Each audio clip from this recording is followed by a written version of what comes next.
Nag-viral sa social media ang usa ka bride nga dili magpahalok sa iyang groom atol sa seremonya sa ilang kaminyoon. Makita sa video ang paglikay-likay sa bride dihang halokan unta siya sa iyang groom human miingon ang pari nga yuminaw kiss the bride. Nagkayagaw ug nalingaw ang mga mitambong sa ilang kasal.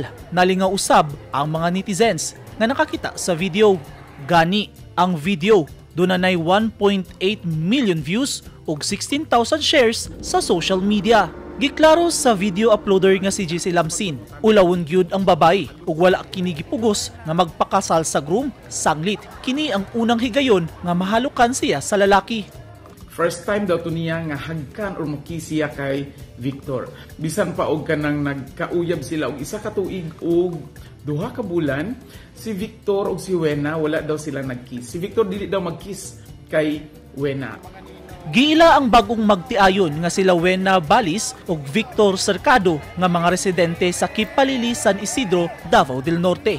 Si Wena usa ka miyembro sa indigenous people, 18 anyos ug kamanghuran sa 8 ka magigsuon. Naanabilong sila sa tribal group. So isa siya ka Mandaya, Mistisa Mandaya Litinyo. Si Wena naara na siya sa ilahang balay, wala na sila, dili na parihas sa mga kababaihan karon nga pirmi maglaag sa city, na nightlife. Si Wena wala, dili na siya makaadto tungod sa ilahang kawadon. Dili na sila wala gani na siya makaadto sa mall nakasaka dito sa masakay elevator, escalator. Hapit na gani siya nahulog pagpamalit nila sa ilahang gamit para sa iyahang kasal kay wala siya maanad. Dugang ni Lamsin, makagawas lang si Wena sa ilang balay ug makaadto sa mall kung dunay kuhaong kwarta gikan sa 4-piece. Samtang si Victor, 34 anyos, ikatulo sa 5 ka manag-igsuon nga pulos lalaki ug trabahante sa usa ka mall sa naeskutang probinsya. Nagkaila ang duha sa social media ug ang messenger app ang nahimong tulay sa ilang komunikasyon.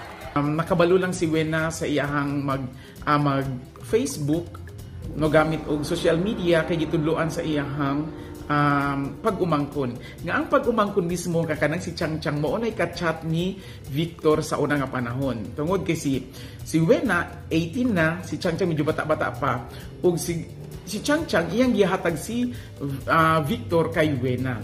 So mag-chat si Wena kay Victor na si Chang Chang. Si Chang Chang ang naga-manipulate o naga-operate para sa communication nila ni Victor sa diha sa Messenger.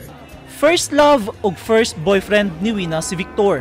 Kapin usa ka tuig sab nga nagkauyab ang duha, una nagkadesisyon nga magpakasal. Kamaguwang ang igsuon sa groom ang pari nga mikasal kanila. Wala siya kabalo nga ing-ana nga naikis di ay sa pagkahuman sa ilahang kasal. Ing-ana siya ka inosente.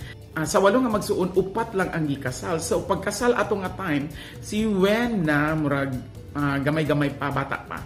So wala pa siya ikabang kaagan kung unsay mga buluhaton diha sa pagpakasal. Wa siya kabalong mag-kiss di ay after sa kasalan.